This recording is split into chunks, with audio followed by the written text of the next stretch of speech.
Good evening, ladies and gentlemen, and welcome to this, the April 28th edition of Beyond the Headlines. My name is Colin Dowe, and I'll be serving as your host this evening. Thank you so very much for joining us, whether you're tuned in to GBN Television, listening on GBN Radio, or participating on any of our social media platforms. Thank you for making this Monday evening taking part of this Monday evening and having us join you. I know this is election night in Canada. It's election night in Trinidad. We're probably talking about a different brand of Bacchanal because we're going to Spicemas 2025. Things don't just happen on the second Monday and Tuesday of August, as we well know. It has to be planned, it has to be forecast, and then to be delivered on that second Monday and Tuesday of August. We have the opportunity this evening to be engaging with the Chief Executive Officer of Spicemas Corporation along with the PRO. So, Mr. Cecil Noel, Ms. Lishelle Murray, welcome to both of you. Thank you very much, Colin, and appreciate being here. Wonderful. Lishelle, I know it's your first time, so, we're okay. We just, Yes. It's an easy conversation. Yes. And to my understanding, you recently joined SMC? Yes, I actually started just shy of 1 month. Okay. And so I began on the 1st of April. Okay. So I am pretty new to the job, but getting a hang of things. So you took on the job of being the Public Relations Officer for Spicemas. I did. On the 1st of April. I did. Okay, I'm going to leave that alone. I'm going to leave that alone. All right, Cec, let's kick off with you and just share with us what are some of the things we can expect for Spicemas 2025? Well, first of all, let me say a very pleasant evening to our viewers, listeners, wherever they are. 2025, like every other, it's really going to be, what I call a scintillating Spicemas event. Always full of a lot of energy, a lot of excitement. And it's a really packed schedule of activities starting, if I may say, in earnest from this Friday, the 2nd, when we launch. Mm-hmm. And I say in earnest because a number of things already took place in train, whether it's stakeholders meeting, whether it's preparation in terms of casting call and working with the Queens. So it's a really long list of activities and event schedule. And, part of what we are putting a lot of emphasis on, as was the case last year, is that cultural aspect of our carnival, in terms of things like the traditional mass, old mass, and so forth. So we're going to see, some new ideas coming into fruition as we go forward with these. Well, before we get it, and we'll deal with each of those aspects, are there any new events that we can look forward to in terms of what we staged? No, we're not having any really new event. But for example, as you'll appreciate, last year, for example, we did not have the Carnival City as we wanted to, mm-hmm. and that is definitely going to be back on. Okay. I mentioned even the old mass. We're going to be working very close this year, well, closer than we have in the past with mm-hmm. the Lions Club and Grenlec in terms of that old mass showdown that is going to be taking place.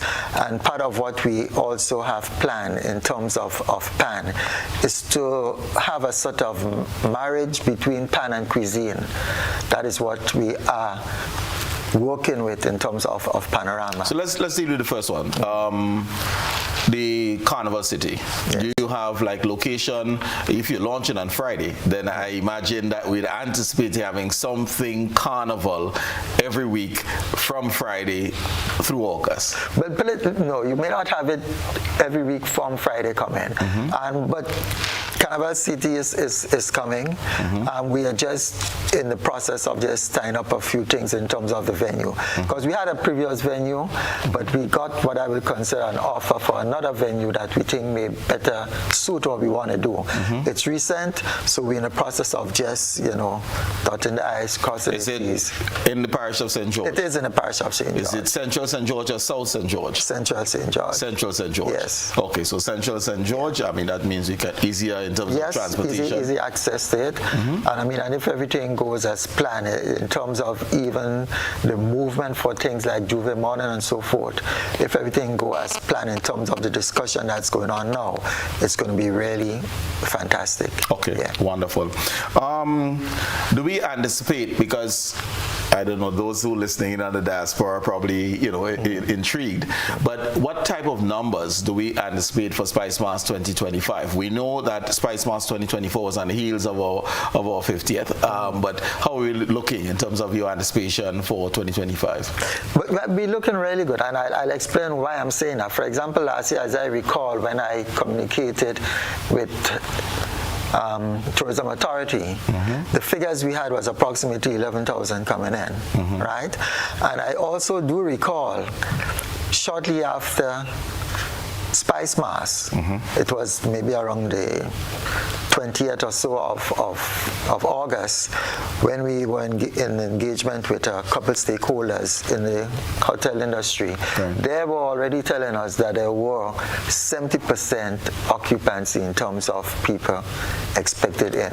Now, that being said, I know there are people who start looking and having challenges. So it's on that backdrop, I really do expect that we're going to have some bigger numbers. I know one of the things that came up recently is that with all that's going on in terms of the situation in America with President Trump and so, some people are wondering exactly how it may impact Spicemas. So we're still looking to see what that's going to be like, but I do expect the numbers to be above the 11 that we had last year. Okay. Lishelle, we'll get into some of the marketing, but you knew fresh eyes, and that's always exciting. Share with us what are some of the PR strategies, looking from outside, now coming in, that you would like to implement in order to promote Spicemas 2025? Okay. But let me say good evening to yourself, Colin, and all the viewers, and thank you so much for accommodating us in tonight's program. One of the first and most important things that I would like to implement coming into Spicemas Corporation is to have a greater appreciation from the patrons of Grenada's culture, our traditional, culture and our heritage, a better understanding, I think, of why do we celebrate Carnival? Where did this festival come from? What is the whole reason behind the season? And I think once we have a greater appreciation from the patrons as to why we do what we do, then participation would be up, and there would be, the whole vibe and the whole atmosphere would be improved. So in order to accomplish that, I am looking into a few things. One of the things that we're trying to implement at SMC for this season in the short term is to have social media influencers. We're working a lot through our PR strategy for 2025 through social media, getting the information out there, timely, accurate information, and also information that people would gravitate toward. So we're looking at having influencers within the 7 parishes who would be able to use their brand on social media to, just share information and to up participation among not only Grenadians, but regionally as well.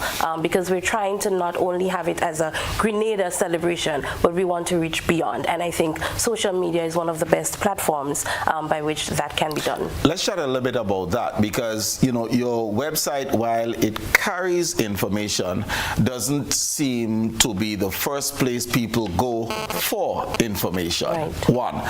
And 2, if I want to get results, especially in the heat of the season, it seems that I can get it elsewhere faster than through the official means. How will you transition to ensure that not just the SMC website, but the SMC's social media platforms becomes my top choice? Right. Well, if you've had the chance, or if the viewers have had the chance to, just look at our Facebook page, for example, in recent times, you would see that we have updates throughout the day. So we're constantly updating our Facebook page, so that can be your first go-to point. We're trying to have, of course, working around the clock to ensure that at the end of the various competitions that the results are posted immediately once we have them in hand. We do have a social media person who is managing our social media page, and she's doing an excellent job. So I do foresee that throughout the season, information would be posted in a timely manner. Okay. As we look out, I know that the Grenada Tourism Authority has taken on quite a big role in promoting Spicemas during their promotion of Grenada. What does that collaboration look like? What does that participation look like? And either yourself or Cecil can take on this one. But even before I go to that question, you spoke of the social media, and I'll tell you what. With the work that's being done right now, what we are seeing is that there is a lot of traffic, a lot of viewership, not just with the social media, but also with Instagram. And we do, like regular weekly posts on different things, whether it's on the mass bands, we do interview with them, or we do interviews with soca artists. And once we launch that, what we find, the traffic is really, really crazy, which give that buzz that people is really on and, into what's happening. With respect to the GTA, we have not been doing as much as we did in the past years. I mean, for different reasons, including that of some budgetary constraints and so on. But we are in close communication with them. I will even jump on to say that with respect to the actual going out as we did some of the other years, that is something that is a little bit on, if I may say, on hold in terms of going out to do the actual promotions. And what we are focusing on a lot is, that kind of synergy between both institutions, both organizations, in terms of the bringing in of people on island. And when I say the bringing in of people on island, I mean that kind of collaboration. In some cases, we actually talking to the GHTA as well, because what we realize is that the work that we do at Spicemas, a lot of effort goes into it, a lot of funds go into it, but really and truly, when we do that, it helps the tourism product to really flourish. So we see that integration, that synergy as something that is really important. I'm hearing that you're not necessarily going to have overseas launches. I know in the past you have done Trinidad, you have been to Tobago, you have done New York, etc.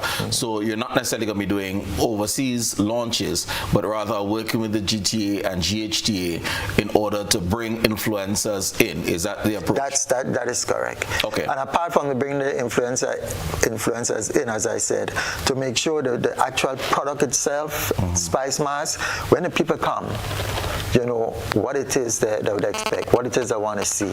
So as I mentioned, for example, when we do the panorama, we want to make it like pan and food, the cuisine, and we try to entice from a hotelier standpoint that they work closer with us, try to get the people to come in, maybe like take packages and so the tourists come to the hotel, they take a package, they have different events they can go to. Is it that through your strategic planning, and we'll do some focus on that later on, that you recognize your launches were appealing to people who may be coming already, and in working through the GTA and the influencers, you're able to reach a wider audience. So one, that is a greater and more impactful spend of money, and secondly, when you bring them in, they must enjoy something. So you're focusing on product development and delivery as opposed to those efforts. Even so, and you hit it on the head, right? Because really and truly, and I'm not saying there isn't additional work to be done, but Spicemas, the brand, it's really sold. All right, and as I'm saying, we need to do more, but we think at this stage, especially if we were to look at the budgetary aspect of it, it's how best to manage what you got. All right, so we are looking at doing that. We even want to take it to the extent, let's say in the case of the traditional mass, what happens when Carnival come, or even what will influence them outside of the Carnival season to see their cultural aspect as something to showcase the tourists, So we're looking at all these other little aspects of it. Yeah. Okay. Yeah. Lishelle, I don't know, as you think of PR, what type of conversations or plans on the books to engage with local promoters? We see local promoters pulling tens of thousands of people to their events, quite a bit of traffic through social media, etc. Some have multiple types of events because they would have a fete, but they also have a Juve band, they have a fancy mass band, they run a Monday night mass, etc. So they are well in tune and pulling good, strong crowds. What type of collaboration in your mind's eye can be worked through in order to ensure that Spicemas SMC benefits? Okay, so let me first and foremost say, from my short time being with the corporation, I've noticed that we do have a very good work relationship, a very good collaboration from mostly all of the promoters, those that I've met so far. And in that same voice, I would expect that going forward, we can work with the promoters to have Spicemas brand promoted during their events. So even though it's a private event, you can expect to see something that represents Spicemas and our brand. Be it a t-shirt, we do have some merchandise that targets all aspects of our culture. The jab, the juve, the veco, the shotney, the traditional mass, and so you can look forward to seeing something that represents a Spicemas at the events, and that is something that we'll work toward. That is a conversation that can be had, and I would believe that going forward, we can see some great collaboration in that regard. Let me just point out, from a PR standpoint, marketing standpoint, one of the things that we're really working hard to target Spicemas 2025 is to not have that lull from the launch of Carnival. So when we launch this Friday, May 2nd, right, patrons can expect to just see a rollout of activities, through the corporation, including Carnival City. We have the parish launches coming up, and we're trying to see how best we can keep that momentum and keep so that we're talking throughout the season. 2nd of May, right, through that second Tuesday of August. Of August, yes. Is there a conversation to collaborate with private promoters in that? Can I go to, let's say, the SMC website, because a lot of these events must be licensed. Can I go to the SMC's website as a one-stop shop to see all of the events that will be taking place in Grenada? In other words, I may not be able to get time off from work coming from Brooklyn in August because they know I'm running away for Carnival. Right. So if I come early July, right, they don't believe it's Carnival, but where can I see what is happening in Grenada and say, okay, these are the dates I will book for? Right. So let me just chime in a little bit, right? Because first of all, Spicemas, and for the success of Spicemas, there's absolutely no way Spicemas Corporation can do it and do it on its own, and we are fully aware of that. So the promoters, they have the event, they have the activities, and as you correctly stated, our main goal is to work with them in whatever way possible. And I say whatever way possible because we want to be able to partner with them. Of course, it's going to be a two-way situation. In terms of the calendar, for example, what we're doing, whether it's a promoter in terms of putting on a regular event, whether it's a stakeholder, let's say like a mass band that is going to be doing fancy mass, whatever it is, we have already engaged them for most part and explain to them what we plan to do. So if for those of us who may be viewing or going on to our Facebook page and so, you will see, for example, that what we're doing is helping promote, let's say, the mass bands. We have a series of interviews that we are doing with the mass band leader, the fancy mass band. So you can now come to us, we do the interview, and we put it there for you, helping you to sell your band, to sell your product. And in a similar way, we want to do that and aim to do that. We already engage a few of the promoters to see how we can work with them. There are certain things we can do that will help benefit them based on what we have in place. So it is something that we see as extremely important. What I'm asking is that if part of the licensing fee would entitle me to a place on your website for my event. Right. So if you take a look at our website as of now, you would see that there are several private events being advertised through our website. And that is because the promoters have followed due process. They've registered, they've applied for their license, fees have been paid up, and then your event is now advertised on our website. So visitors, patrons who are looking to see what's happening, before the carnival season can take a look at the website, and you have several private events being promoted there. You'll be guided as to where you can get online tickets, and so on. So that is what we're doing from our end to help promote these private events. Okay. And of course it's dynamic, because as soon as they come on and we get information from them, we put it on. So you go on today and you see something, tomorrow go on, you probably see something additional to that. And that's what we plan to do. So unlike us Spicemas that roll out a calendar of events since December, all right, that is there, like fixed and stationary, but every other person that we partner with, promoter, mass band, and so we just put them on there as well. As you correctly stated, you pay your license fees, and it affords you that opportunity. Lishelle, you mentioned merchandising. What are you into? What can we look forward to acquiring, purchasing? Because I know you need money, right? In 2025. Right. So I am just sorry that I did not carry some of them with me, but they will be on display at the launch. That's on Friday.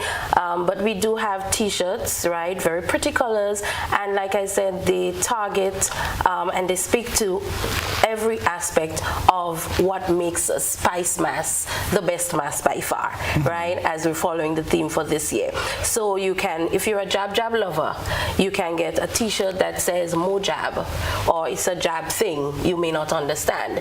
If you're just a general Spicemas lover, we have t-shirts that says Spicemas is calling, and you can answer that call. I know you're going to answer the call, right? So we have several t-shirts on sale. We have Veco, we have Shotney, traditional mass. We also have bumper stickers, right? And the bumper stickers, although it's named bumper sticker, it's not only for vehicles, right? Because we do have them custom made in such a way that you can get a very small one that can fit behind your phone case, right? Computer. So it can fit on your phone, your computer, your tablet, any gadget that you have. So it's not just for vehicles. You don't have to necessarily put it on a bumper, right? And these are various sizes, and again, they all speak to soca lovers. So if you're a lover of soca, you can get one for that. We have for pan lovers, we have for jab lovers, we have for calypso lovers, and that is one of the things that we're trying to do this year. So at least you have these t-shirts and bumper stickers as keepsake, right? So it's great if you're traveling. It can be great as a souvenir, for family and friends. So it goes beyond the season. Okay. And that's a plan. Good. Says the launch on Friday. Yes. What can we expect? Lishelle? Okay, so Lishelle, you take that one again. Okay. So on Friday, patrons can look forward to a bumper show, right? Where we encompass every aspect of what makes a Spicemas the best mass by far. And you notice I keep saying the best mass by far. That is the theme that we're following this year, and it's self-explanatory. Spicemas has been known as, the premium carnival, right, throughout the region, and we want to live up to that name. So on Friday, May 2nd, we begin at 6 in the evening. We're gonna start with a street parade. So people within the town, right, of St. George, close to the terminal area there, that old NIS building, we're going to start from behind there old NIS Old Andal building, and we'll have a street parade showcasing our traditional mass. So we're expecting about 5 or 6 shortney bands, 5 Veco bands as well. We're going to have, of course, the Jab Jab, right? We'll also have the Apache, the Wild Indian, and everything traditional that Grenada's Carnival has been known for. We'll have the beating of the drum. So for the street parade, we're not going to have a DJ, right? We want to have it strictly cultural, strictly traditional. We're planning to have the lighting of the flambeau as well, some flambeau lights.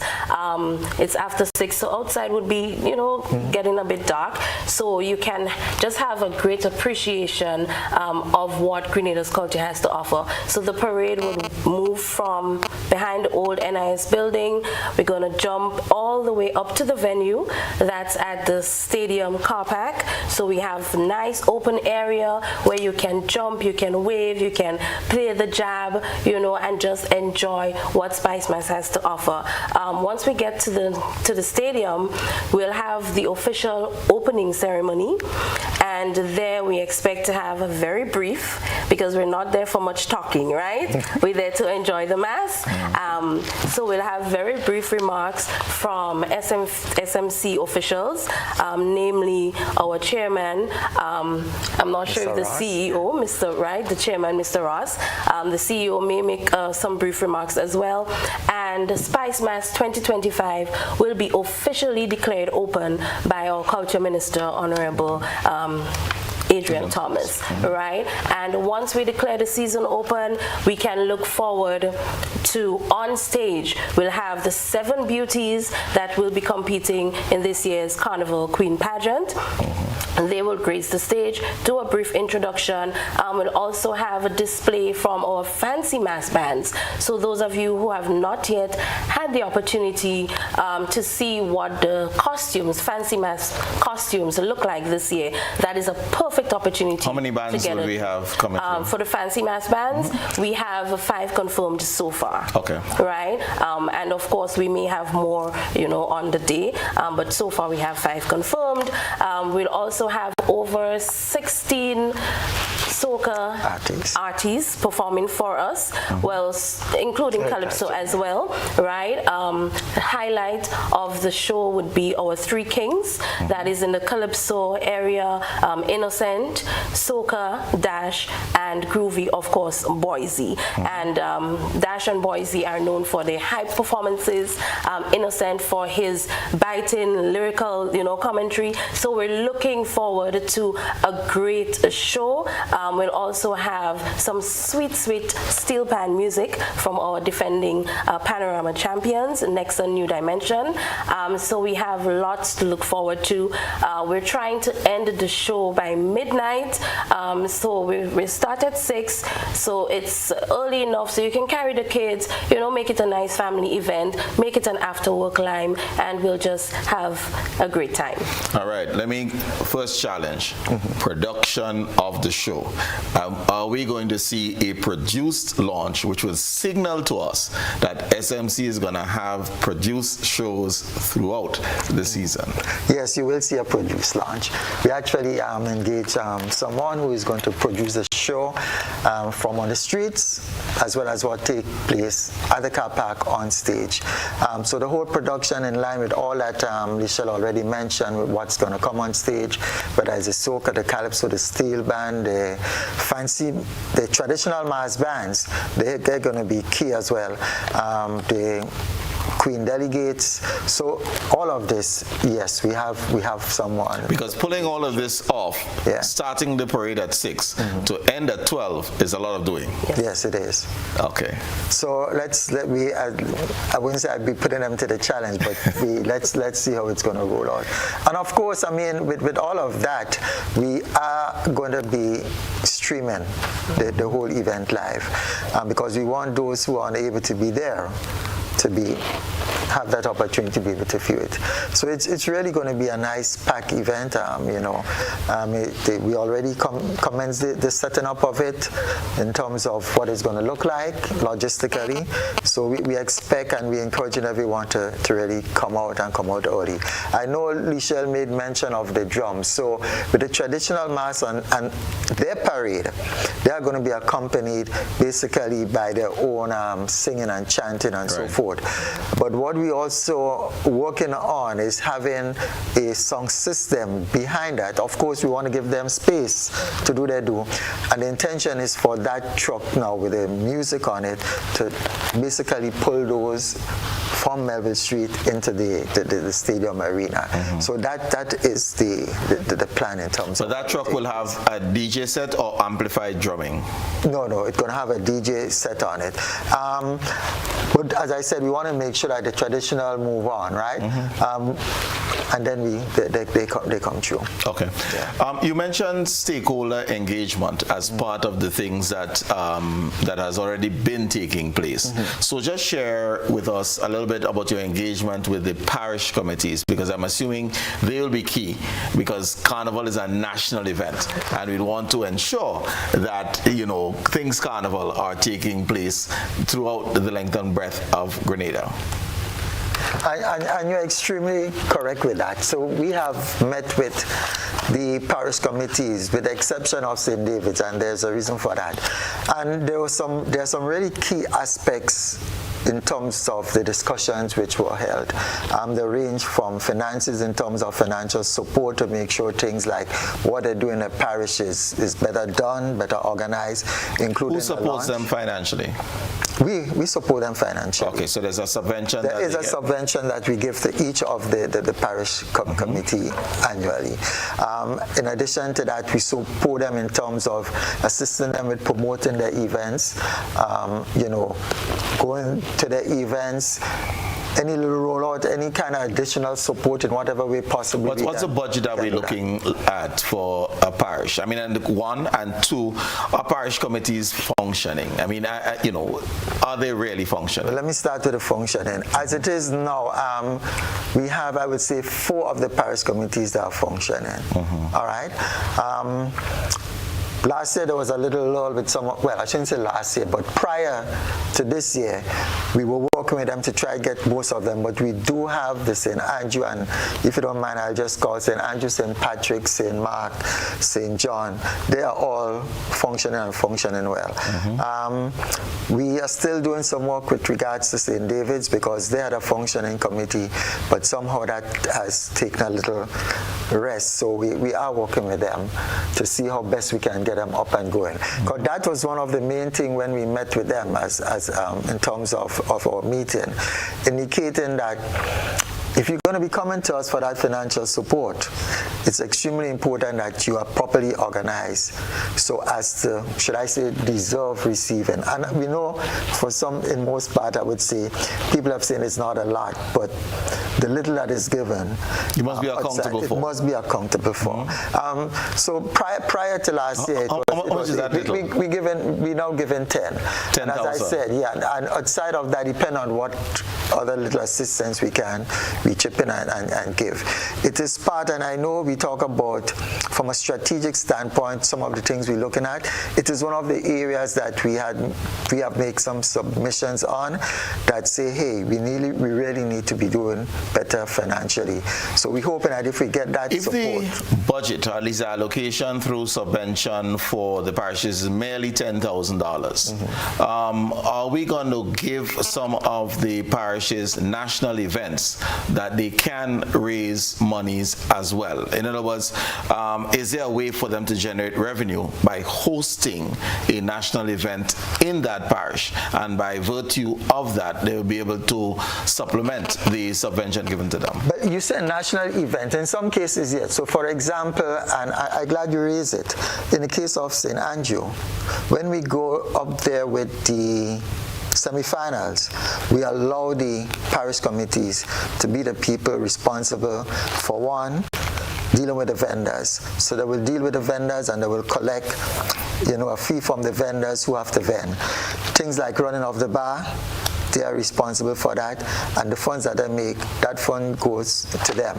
In addition to that, we work with them in terms of what happens on the street. And it's a similar situation again when coming to the vending. We give them that authority and autonomy to be able to charge a fee. Get a place. So for example, in St. Patrick, their lunch is going to be coming up on the 31st of May, and it is one of the things that they're encouraged to do. And they have in fact started, and they're doing just that. So we encourage them to be able to raise funds. Outside of that, some of them have very vibrant bodies that do things like food and so forth. Even I made mention, for example, of the cuisine that we're looking at introducing into PAN.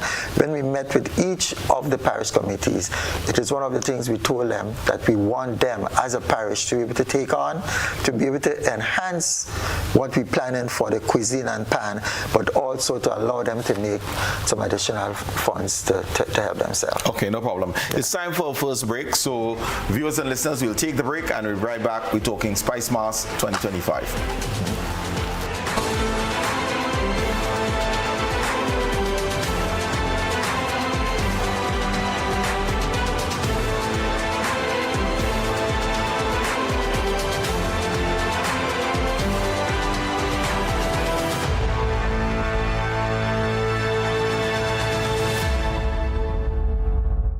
When you need your prescription filled or you require non-prescribed medication, supplements, or all your personal needs, visit Gittins Healthcare at locations on Wall Street, Grandans, Victoria Street, Brandon, and Central Deputy Street, Wharf. Gittins Healthcare aims to provide an exceptional personalized pharmacy experience. Additionally, children under 5 and adults 55 years and over will enjoy 10% discount on purchases of $20 and over on prescription medication. Stop settling for less. Visit Gittins Healthcare, where your health is our priority. Mobility, a common theme woven into the very fabric of human history. From ancient wanderers to modern explorers, our instinct to move, to seek something greater, and to grow has always driven us forward. Imagine a journey into pathways of boundless opportunities and endless possibilities.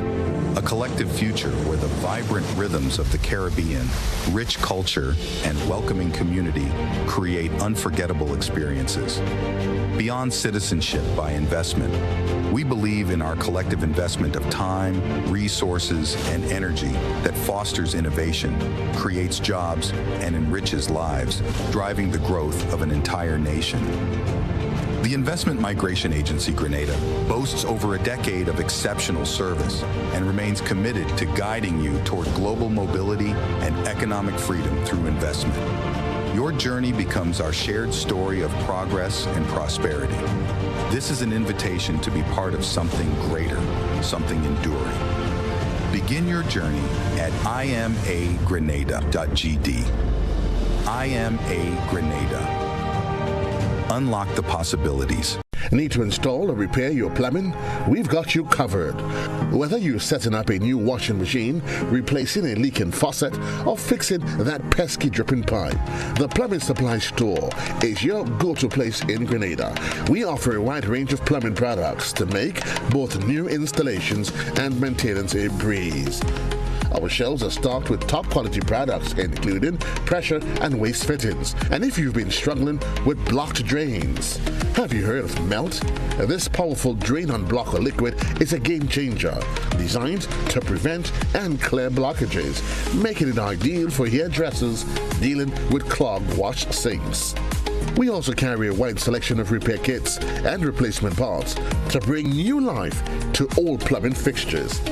Visit us today on the Woodlands Main Road or call 444-1377 for expert advice, top-notch products, and a warm welcome. At the Supply Store, we do everything plumbing. Have You heard about the new Soft Weave bathroom tissue with total hygiene? As hygiene and safety have taken center stage, our bathroom tissue is now manufactured with 3 different technologies to offer the best protection for you and your family. UVC light technology for a safe and effective disinfection process, eliminating 99.9% of microorganisms. Also, production at high temperatures, killing all types of germs and bacteria. And it's pH controlled with delicate fibers to prevent irritation for even sensitive skin. Soft Weave Total Hygiene Bathroom Tissue, available in supermarkets and shops island-wide. Visit Soft Weave Caribbean Facebook or Instagram pages for more information.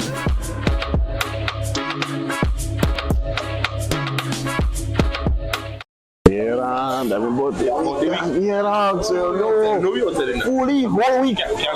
Nah. Telling you. You them boss dragon. Hello. You see that? About 10 that them make hard on them man. Me have 38 man. But you man 92. Yeah.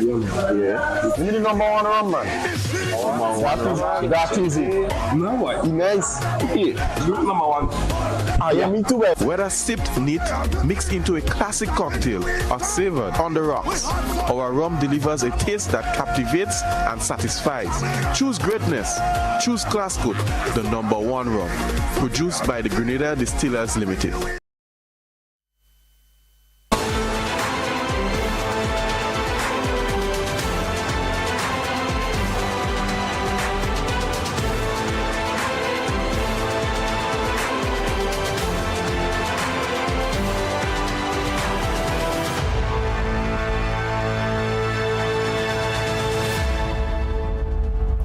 Welcome back, viewers and listeners. We're talking Spicemas 2025. Says before we left off, we are talking stakeholder engagement. I want to just speak to with your engagement with the traditional mass. I know that, for example, at the launch, you're depending on the traditional mass to be the focal point of the parade. What type of engagement have you had with them? How many bands can we anticipate, participating 2025 Spicemas, and what are the categories that we can anticipate seeing? Okay, so we met with the traditional mass, and as a matter of fact, it was a very, in terms of number, it was surprisingly very good. We had approximately 22 bands attending there, and the discussions were very healthy. There are a number of things we look at. Of course, we look at the traditional mass festival, and we went through this in detail in terms of what we can do to improve it. It will still remain in St. Mark, of course, but some of the areas in which we see improvement can take place. So for example, last year we introduced for the first time the judging on the streets, and there were some additional suggestions and ideas that we think can make it even better. Some of what they were asking for example, is maybe a slightly later start so that they can do some of the display in the twilight. In addition to that, they were thinking of the actual parish committee themselves. When we met, they too in St. Mark, they want to have a more integral part and saying what's happened. And we were really happy to be able to engage with them. So things like more assistance from them, including things like having marshals and so to help manage what really happened on the street. Because as you realize, it gets larger every year, and the whole management of it is really critical. So those aspects, when we engage with them, they were also very enthused in terms of performance in St. George, to the extent that I will say now, on Carnival Monday, the main idea is to have the traditional mass be the ones to really do that quote-unquote parading on the Monday during the time for pageant. And the reason why I'm saying that, we got to be very upfront and be truthful. The way that the fancy mass operate on the Monday is not quite what we want. Last year we started with the traditional mass, and they were there. I mean, yes, there were rain, but part of the thing that happened is that they really did not have have much of an audience. We want to appeal as early as now to the general public to come out Carnival Monday. Let me ask you traditional mass bands. If we truly believe that traditional mass is a signature of the Spicemas experience, especially for the visitors, and we know that the largest audience will be on Tuesday, because our largest event is on Monday morning, and our second largest event is on Monday night. So the largest viewing audience will be on Tuesday. Why have traditional mass on Monday when we can anticipate from now that it will be a reduced audience? Well, and it's a very important point you made, because it's something that we ourselves we have discussed in a different forum. It's something that could change, but for this year, the agreement, including that of the traditional masses, that they want to come.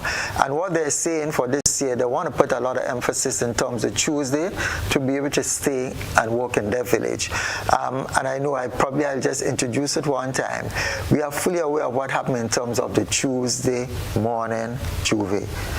And the more we discuss it, discuss it with them as well as, let's say, with the parish committees, we realize that that in itself could have a negative impact in terms of their turnout on a Tuesday, which is why we agree we're going to do it on a Monday, but we're really going to push hard to make sure as much as possible we do the PR, we do the marketing work to encourage people to come and see them. Of course, the idea of having it stream as well is something that we're going to do, as was done. Lishelle, you just got thrown under the bus, right? If you have to have a big audience on Monday, it's your job. How do you get me to wake up after Juve to come to witness? I play Veco, so not me, right? But others to come to witness the spectacle that we have, this signature event in terms of a traditional mass, but still have this participatory mass aspect of Monday night mass, because the reality is that Juve and Monday night mass are large participatory events, and if you have your audience participating on both ends, it's almost like a bookshelf. The Monday activities are reduced. Strategies. Well, like you said, I'm being thrown under the bus, and you're now putting me on the spot. I would not be able to go into detail because that is not something that we've really had any detailed discussions on. Fair. And come to a clear understanding as to how we can move forward. But I am sure that when we get to that point, we'll do all that is necessary to ensure that we have spectatorship up and participation. Okay, excellent. But of course, and it's not much I put you on the bus because you do an excellent job in speaking, right? But the idea will be, and let me start by saying, for the Monday, the Juve, our plan is to start 4 and finish 9:30. And I say 9:30 is going to be a 30 minutes window by which everything should shut down. And I'm not saying that will answer or be the answer to it all in terms of people coming out early. But we do believe that once Juve ends early in St. George, that gives people a greater opportunity to be able to come back to see the spectacle, as you say, of the traditional mass. It's really important. But more so, I do believe that whether it's going to be on the Facebook page, on Instagram, but more so from a local standpoint, on radio, on TV, keep reminding people that this is happening, as well as working with the actual parish committees, working with the traditional mass band leaders. So we want them to be able to come, but we want them to be able to encourage the followers as well from their communities to be there. And it is part of what we really want to see happening at Big. So step one in the strategy is to have a different official start time for Juve. And end time. And end time. I'm not going to focus too much on the end time. I think if we get good 4 or 5 solid hours, we'll go home. Yes. Right? Now, what conversations have you had with the Juve band leaders in order to ensure a 4 a.m. start that can satisfy your petering out at 9:30? Because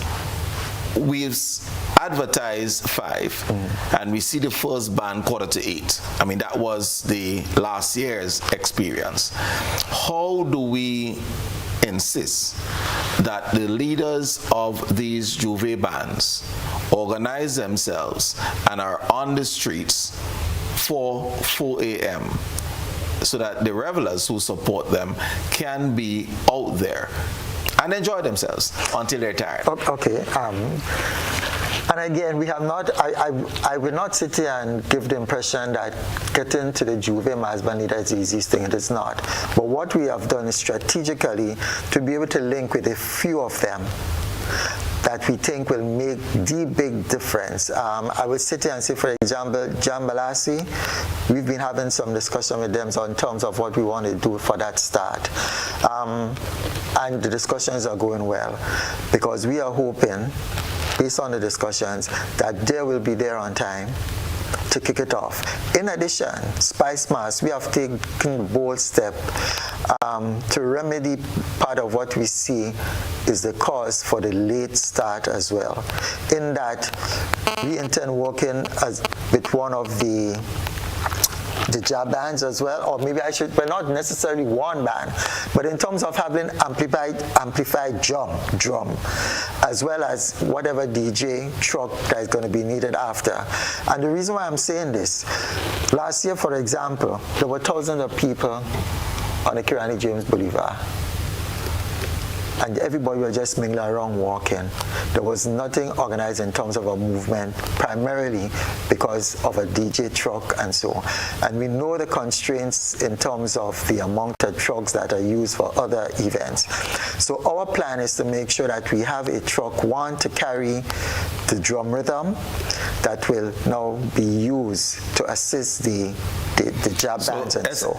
Is it that SMC? So SMC will have a truck or two trucks on the road? Yes, so that when we say move, is move.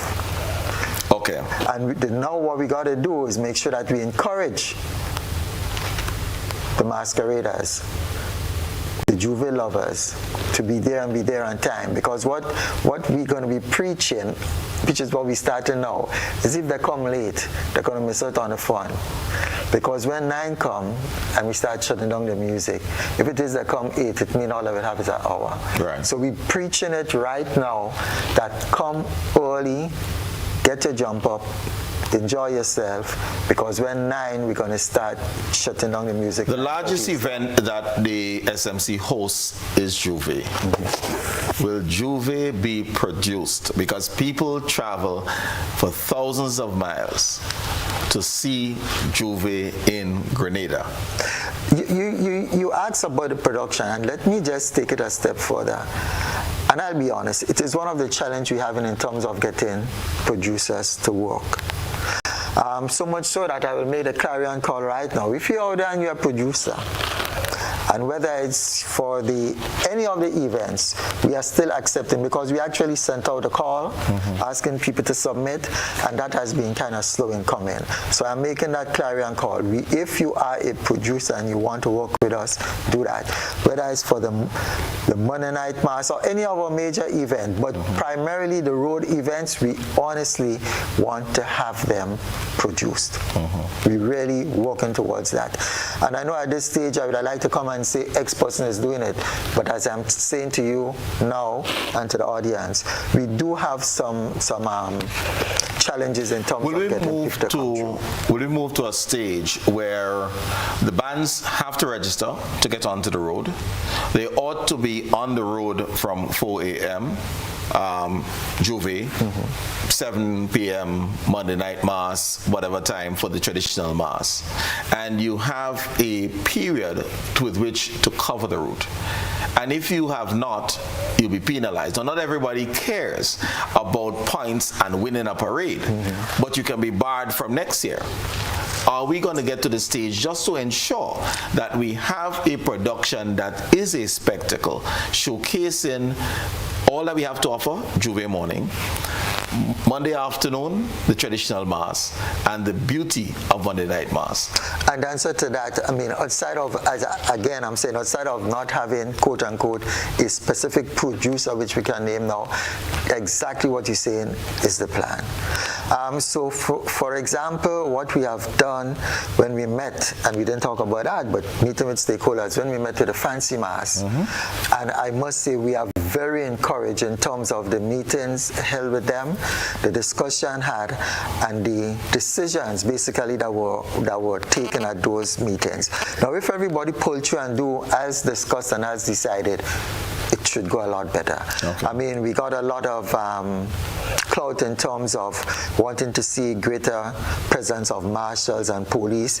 We also had discussion in terms of that with the RGPF. But really and truly, the outcome from the discussion thus far with the Fancy Mass Band has been really encouraging. So the bands themselves has decided that they're going to do their own work in terms of encouraging people, hey, when you pay for your costume, don't let your money waste by wanting to go and jump up in a juvie and miss it, because the plan is to start on time and to end on time. So for example, when we have the juvies finish at 9:30, people take a break. Really and truly, when they come back, it's supposed to be for the pageant, which starts 1. The pageant will go from 1 to 6. You have let's say a 2-hour break in between there, and 8 to midnight will be the Monday night mass. So the truth is that we want to make sure that, and I'm speaking now to the audience, to the masqueraders, we want you to enjoy yourself. We want you to enjoy your money when you pay for your costume. So we're really asking that these be followed. And as I said, some of the mass band, they're really in tune with what's happening and working to make sure that the people within their band falls in. A couple of things here. Is there no representation of the Mass Band Association on the SMC board?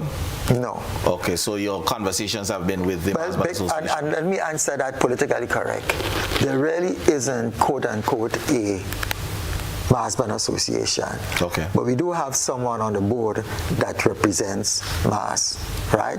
But it's not like somebody who comes from the association. And it is one of the things with from the discussions with them that we asking them to do. And a number of them said that they are going to make the effort to try to get that going. Because when they are associated, it gives them better, should I say, bargaining power. Okay. The discussions will run better as well in terms of what happens. Is there going to be any changes to the routes, any of the routes?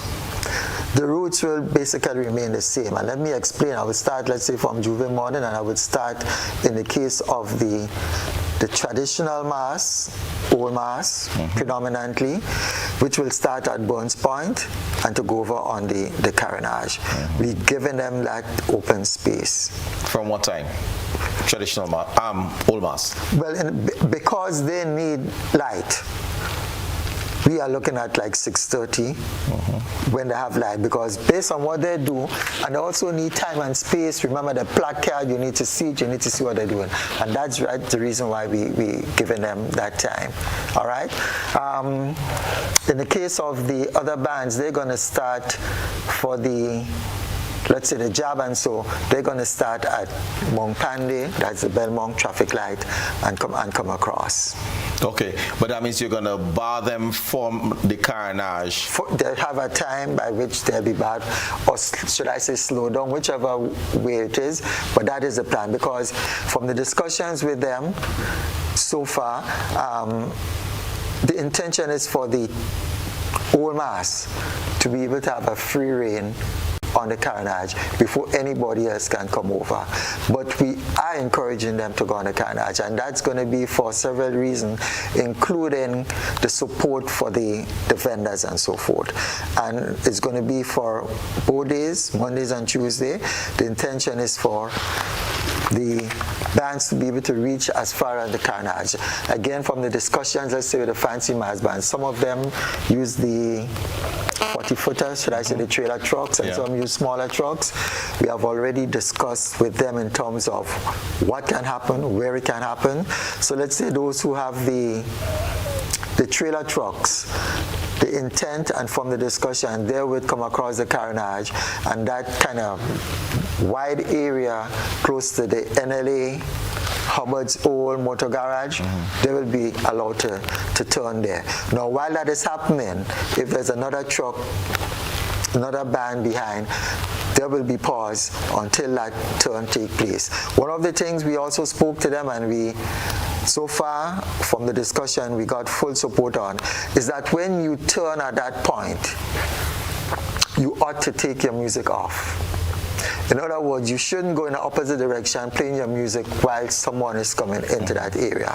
And so far, again, so good from the discussions. How many everything else. How many Fancy Mass bands are we looking at in terms of your engagement? From our engagement, we're looking at around, I think it was 12 of them. Okay. I think it was around that figure, okay. yeah. Lishelle, let me give you one of the headache points now. Calypso.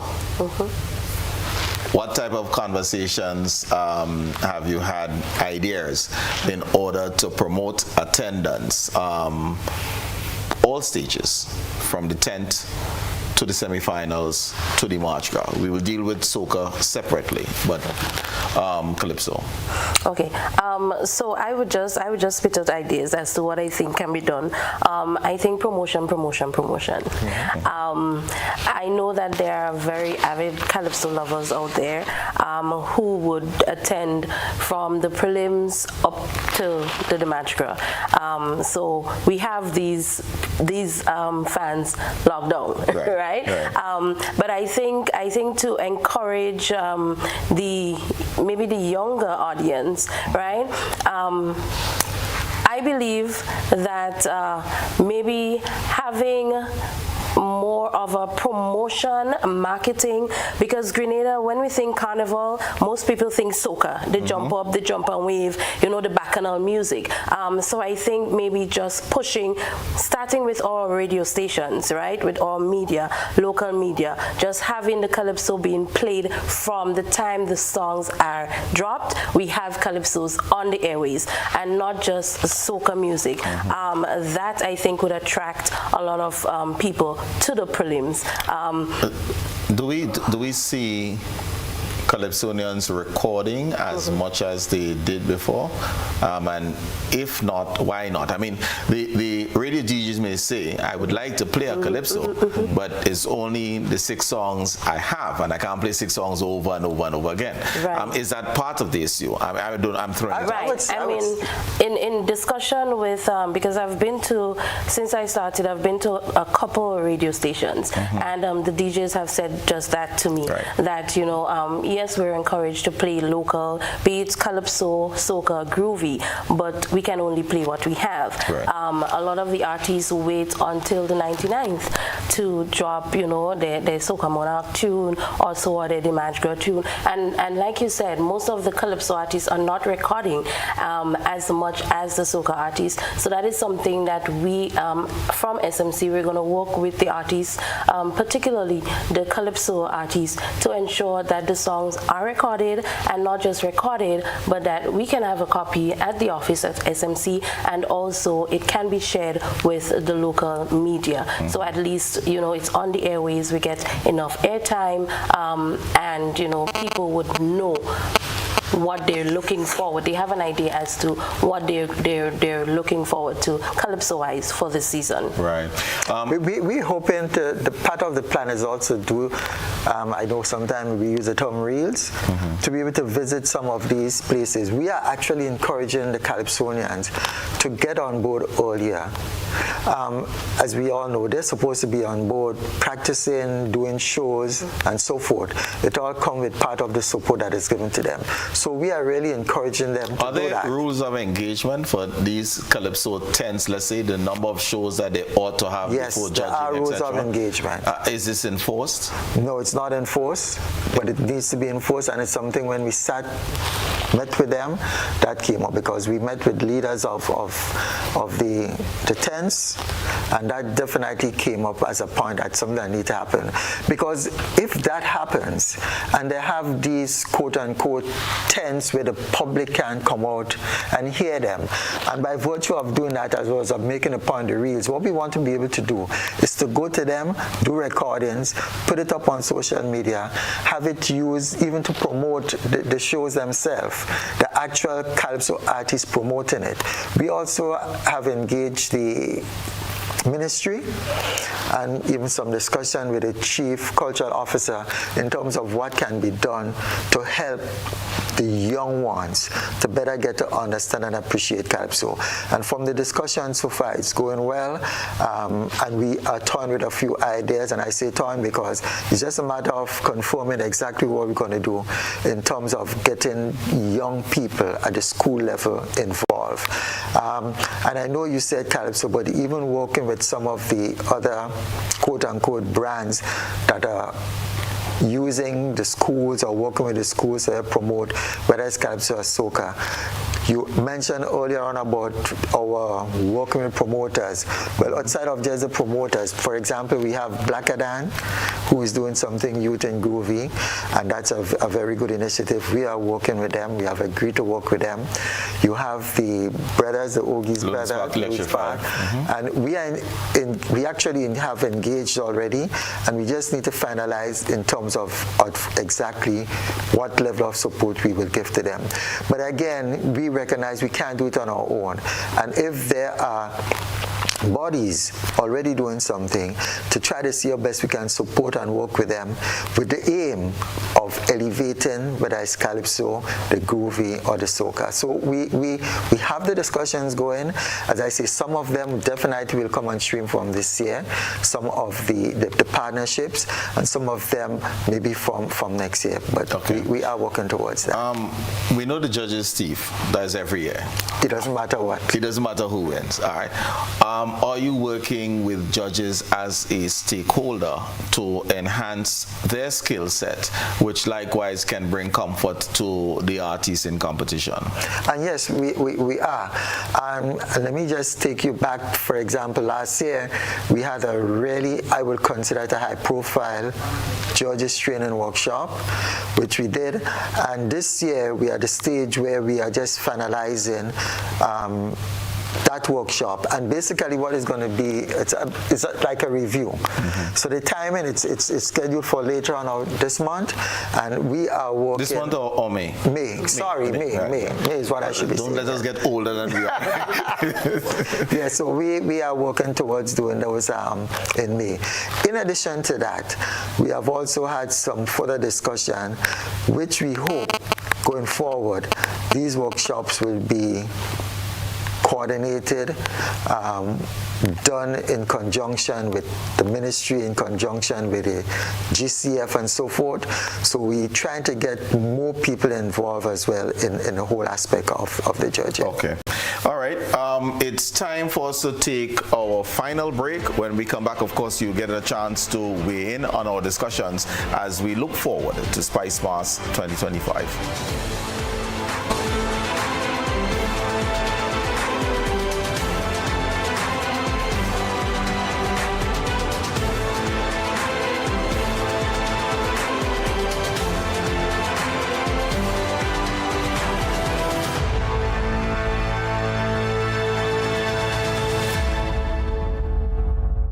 Looking to shop online from your favorite stores like Amazon and Shein? With GPC Global, it's never been easier. Get your very own US address and shop from around the world. With GPC Global, you can order the latest trends and must-have items, all delivered straight to Grenada to your closest post office for your pickup. We offer the cheapest rates, and our service is reliable and quick. No more waiting for weeks for your packages. Your satisfaction is guaranteed. Join the Grenada Postal family today and start shopping smarter. Visit us online at www.grenadapostal.com or call us on 437-POST. That's 437-7678. GPC Global, your gateway to the world.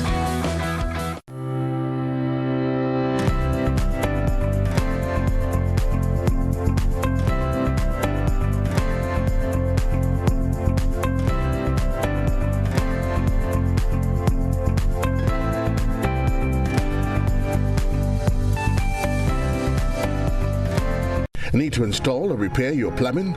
We've got you covered. Whether you're setting up a new washing machine, replacing a leaking faucet, or fixing that pesky dripping pipe, the Plumbing Supply Store is your go-to place in Grenada. We offer a wide range of plumbing products to make both new installations and maintenance a breeze. Our shelves are stocked with top quality products including pressure and waste fittings. And if you've been struggling with blocked drains, have you heard of Melt? This powerful drain-on-blocker liquid is a game changer, designed to prevent and clear blockages, making it ideal for hairdressers dealing with clogged wash sinks. We also carry a wide selection of repair kits and replacement parts to bring new life to old plumbing fixtures. Visit us today on the Woodlands Main Road or call 444-1377 for expert advice, top-notch products, and a warm welcome. At the Supply Store, we do everything plumbing. Boyo, they gonna fly with kite now. The wind picking up. I'm coming. Karim, what you doing? Fly my kite. Yeah, but not here. You can't fly kite near power lines, boy. Why not? The wind good? Because mommy say kite threads conduct electricity. Yeah, kite. He's right. If your kite gets stuck in power lines, it can cause power outages, or even worse, it can get shocked. Come, let's go and fly them in the pasture. Yeah, that makes sense. Grenlink, energizing our Grenada.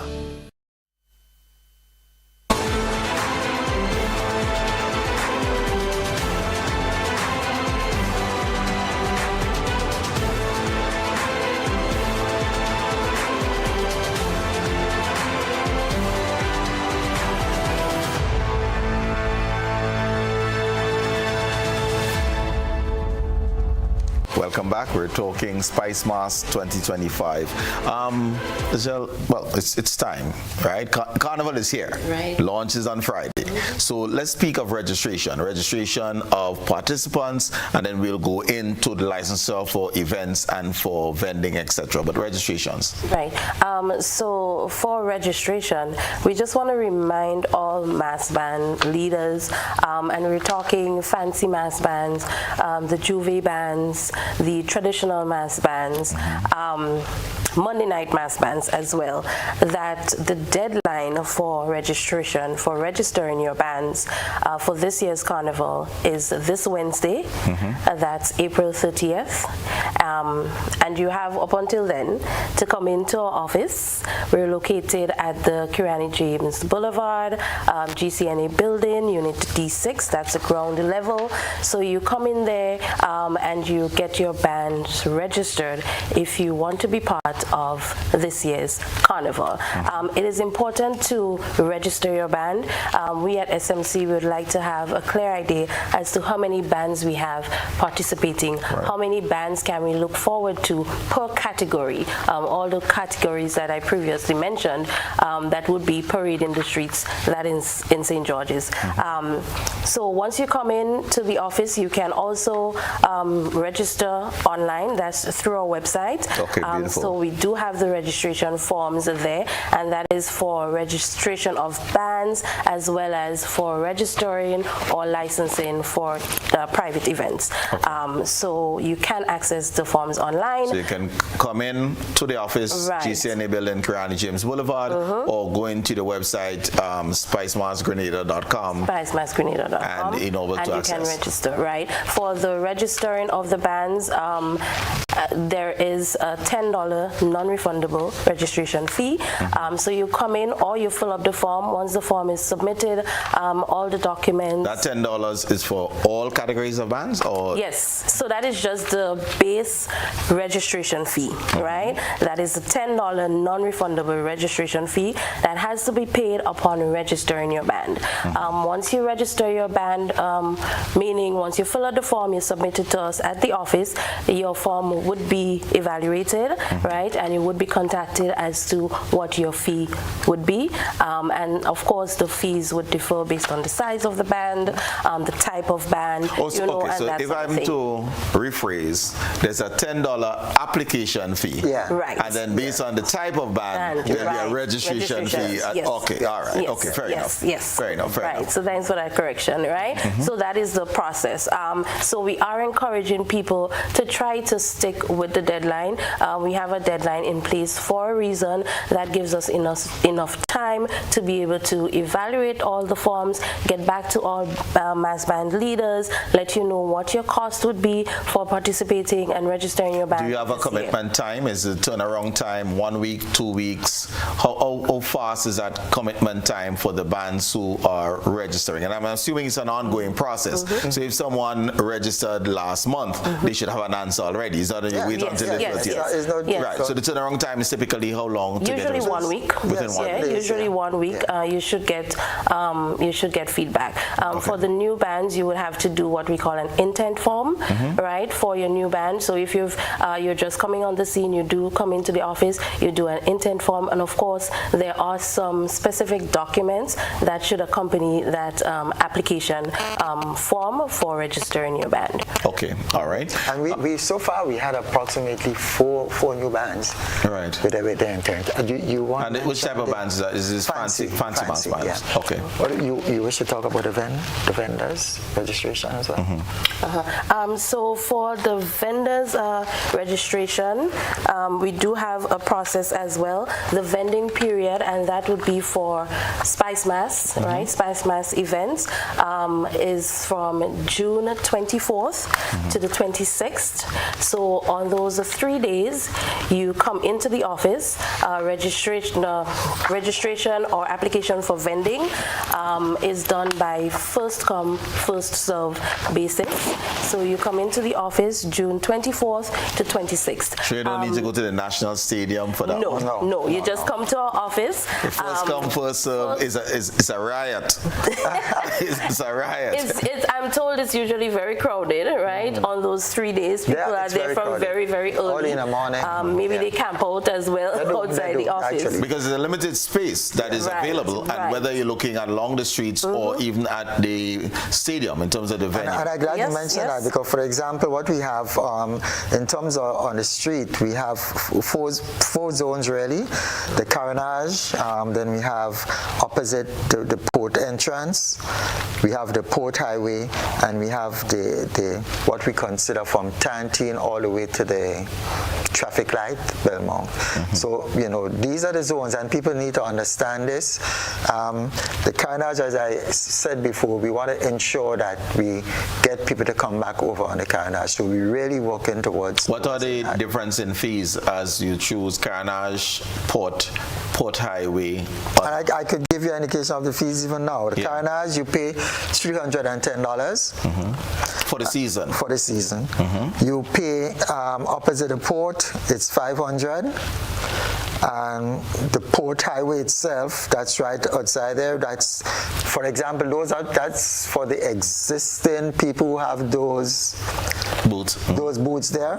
They pay assuming it's still there, because that was supposed to be gone should have for gone some a long time. So assuming it's still there, what do they pay $280. And then if you from the Tantine go all the way over and back now to the Panday traffic light, that's $650. We are also asking for a refundable deposit of $250, and that has come about because of the additional cost to Spicemas, and in some cases the ministry, in terms of demolishing and having to move things that people erect. So we are asking you, please, and once you pay that $250, if you fall in line with what has to be done in terms of the demolition and removal, do you have a mapping so you know how many booths can be located at each location? So in other words, time back to it is Tom who left his booth and not Jane. And that's exactly what we do. So I could give you just roughly an idea. It's going to be approximately 20 slots, and what we do, we mark where each person booth is, so you know you are Colin Colin, this is where your booth is. So if we go there and we find something there, and I'm smiling because when we had that discussion with some of the vendors, what came up is, what if I clean my spot and somebody else shows something there? So policing that, we have to find a way. But yes, people would have their specific location for them to erect their booth. And part of what we also looking at, the whole question of setup in terms of the tents and the type of tents. So from our experience again of last year not being able to source sufficient tents, we are also looking at that possibility of encouraging people to put up their own tents, but it must be white and it must be in good conditions. Why? Because we want to make sure that there's some level of, resemblance of order and so it seems that SMC needs to invest in tents and get to the tent rental. And it's something we're looking at, but we haven't reached that stage. And the truth is, we were actually into the process of going a little deeper with it, but with all the issues in terms of the tariffs, that kind of put us. Let's talk money on us. What is the budget for Spicemas 2025? It's 5.3 million. 5.3 million. Yes. What was it 2024? And give us an indication as to profit or loss from Spicemas 2024. In 2024, it was 4.7, and it was a loss. For example, we were able to bring in approximately 4 million 990, but in terms of what we spend in excess of 5 million. Okay. So really and truly, we were at approximately 530,000. So you're $500,000 in debt. Yes. How is that funding gap? Well, I mean, the good thing of us in the case of last year, because we do not owe anybody, we were able to have a buffer. The year before, we made approximately 400, around 487 profit, and because again of the situation leading up to, well, let me say during the COVID and thereafter, the subventions, the funds that came in were able to be were accumulated. So that gave us a really good buffer to help us. And we know, I mean, I made the mention of it, but last year, for example, there were a number of things that would have caused that to be where it was, that shortfall. Well, was a shortfall in revenue or increase in expenses that caused you to have that increase in expenses? Increase in expenses. And those primarily were due to price monies that were increased in some areas, like traditional mass, Queen, and a few others, and some other areas of subvention, including for the parish committees, which were a lesser amount. And then so this was having not to use budgeted for previously, and it happened during the course of the season. Yes, some of them happened during the course of the season. Okay. And again, we had the issue even with the venue, which was something that wasn't really planned for as it, and a significant amount had to be spent in terms of having to use the Kirani James Athletic Stadium in terms of protection of the field, protection of the track, fencing and so forth. So those are areas, that really caused that increase in spending. I know budget is forecasting. What does the budget in terms of your work now looks like? Are we looking at a deficit budget? Are we looking to break even? Or we can turn another $500,000? No, I'm hoping that we'll be able to break even. And if not, and I'm saying that guardedly, if not, it should be a lot less. It should be less than what it was this year. Yeah. Okay.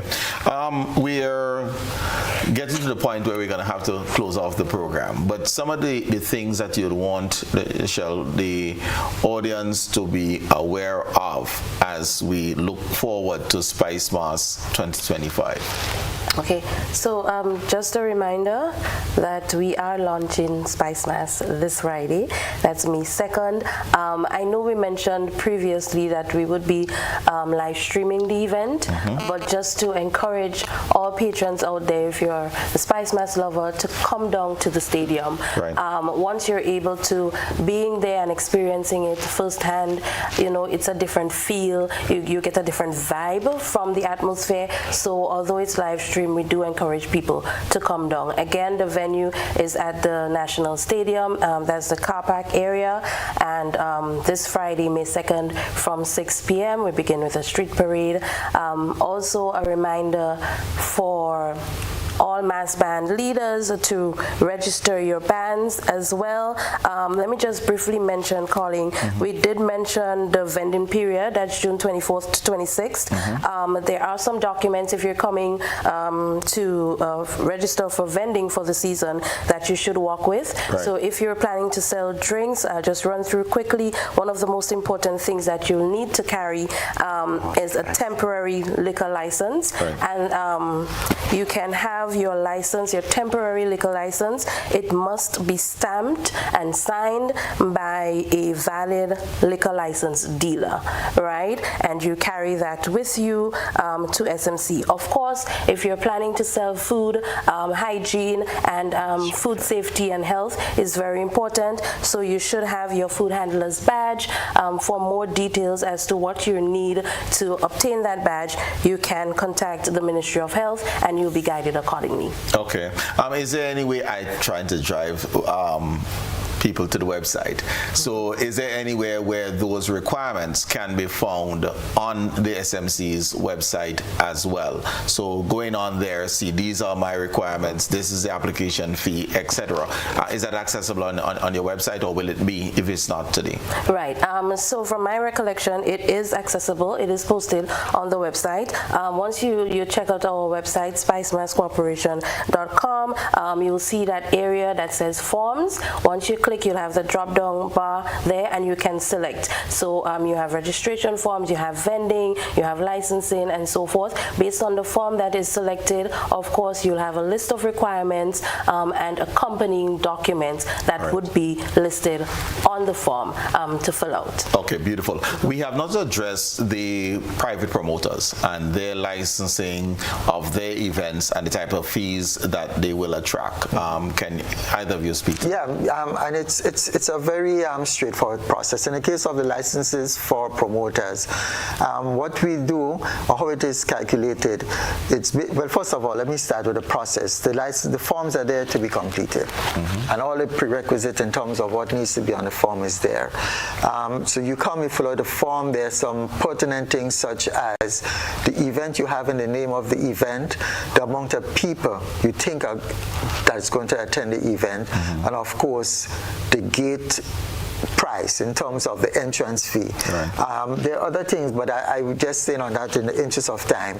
And basically what we do is a computation of the fee that you charging and the amount of people you expect coming in. And we do a 5% of that, and that is the expected amount. So, and it is very straightforward, very simple.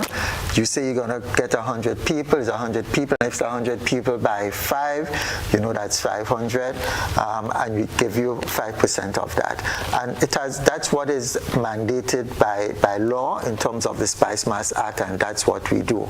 Of course, dependent, and I know you say promoters, but even for the people having events, you know, we look at your application form, and sometimes you're doing something there's no charge, we don't charge you, or you're doing something that is something minimal. So each charge is based on what is placed on the application form when it's completed. Okay. Yeah. Is there any due diligence to make sure that people are forthright with their declarations? At this point, I would say no, and which is why, for example, we are what I consider rather lenient in terms of the figures we use, because somebody may come in and say, we have some box that you take off.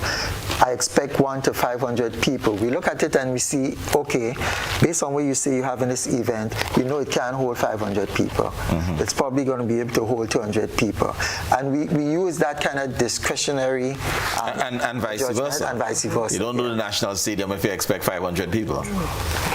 So you understand. Okay. So when you go to National Stadium to do an event, we know you expect to have. Is SMC's focus primarily on St. George and the quote-unquote big promoters, or are you spreading that licensing across? Because there are a number of small promoters, and I deliberately don't want to call names, but they're not one of the big name promoters. But there are lots of events that takes place from Carnival launch through the culmination. No, it's spread throughout. It doesn't matter who you are, where you are in the event. The same policy, the same aspect of the act is what we use. And are you ensuring that you're not merely targeting the big guys, but everyone pays their fair share? Everybody pays their fair share. Okay, all right. It's almost time to wrap up, so I'm going to go ladies first in terms of the final call. I know we also have parish launches, so I don't know if any of you would want to be able to... 10% or 5%? Just you said 5%. Oh, right. I just want to make sure. Okay, all right. I mean, you want to increase it today. But just a chance to wrap up, and I know that we spoke of the parish launches upcoming too, so you certainly can give them a plug as we wrap. Okay. Right. For the parish launches, I'll just say what I remember off the top of my head. The first one we have is St. Patrick, and that is on May 31st. So that is the very first parish launch that we have. I know that Mr. Noel was confirming dates with St. John and St. Andrew. I could tell you. So St. Patrick comes first with the 31st May. Then you have St. Mark, which is on the 6th of June. You have St. John, the 5th of July, and St. Andrew's the 6th. Now, it's one thing to just give those dates, but what we want to do is really encourage people to go out and support those parishes. And there are reasons for that. For example, you have the carnival delegates in those parishes, and what each of the parishes doing is creating synergies, creating situations where they can raise funds to help the queens, where they can encourage them. And of course, as we said before, we give them 10,000, but they really need a support to be able to generate funds to help themselves. When we went to St. John, they spoke of all the rich culture that they had over the years, which has practically died. And they're thinking of bringing it back. The same for St. Patrick. So I'm just making that clarion call that it's important that we support all of the parish committees and the events. And parish committees really are micro SMCs from the standpoint that the same challenges that the SMC will have, the parish committees will also have in putting on these series of events because they host a juve, they host a pageant. In some cases, they have a Monday night mass activity, and they need to move from one show to the next likewise. So they too need start and end times. They do. And on time starts to facilitate all of the activities. They do. And it's part of what was discussed with them. And again, I dare say the discussions went well. I would tell you, I think it's nothing to hide. All the parishes, from the discussions with them and what was determined, for example, on the Tuesday, that their juve will end at 12 because they actually start the juve later. But what we are insisting is that going forward and make the effort to start it earlier. Someone may ask, why would the parishes juve end 12? From all the discussions with the various carnival committees, again, the whole question of livelihood came in in a very prominent manner in terms of vending and people seeing the need to vend during those activities we were to raise funds, whether it's for school or whatever else. So I know even when we had the discussion, it was really sometimes a little bit worrying when you understand what's going on. But I think that there is that need to support the vendors who depend on it. So from the discussions that were held so far, that is what is going to happen in terms of where there is any such activity to allow it to go on for the purpose of the vendors. But what we're saying, and we're hoping that the police will work with us closely, once we say it's finished, it should be finished. Yeah. Okay. So the whole question of managing it and making sure that what is agreed on happens. Okay. And your final word as we wrap to the general audience as to all that they can anticipate for Spicemas and the support, of course, that you'd anticipate. Well, the best mass by far, it rings, it says it on its own. And we are really expecting people to come out in a big way. Spicemas is really a combination, not just of party. And I say that because sometimes you hear people make mention, but it's much more than that. You have all the major stakeholders, whether it's Pan, Mass, the Calypso, and so forth. But what is really, really crucial is that we protect Spicemas as best we can. Keep it as best we can as heritage, as authentic culture. Keep it as best as we can as safe. And that is something that really sells Spicemas, and we ought not to ever forget that. It is seen, yes, as the best mass by far, but one of the main reasons that it is seen as that is because people feel so comfy and so relaxed when they come to Spicemas to be able to play and have fun. So we are just appealing to the general public. Please, let's go there, let's have fun, but let's keep it safe. Let's be your brother's keeper. Let's look out for each other.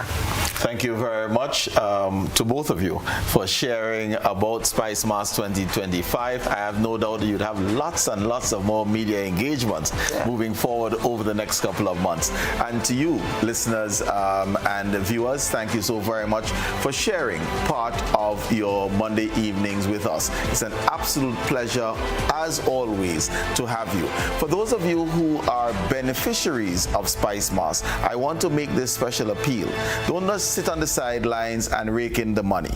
Support the SMC by becoming a sponsor. You know who you are, but it's the partnerships that would help Spicemas to grow, for us to benefit and benefit even more.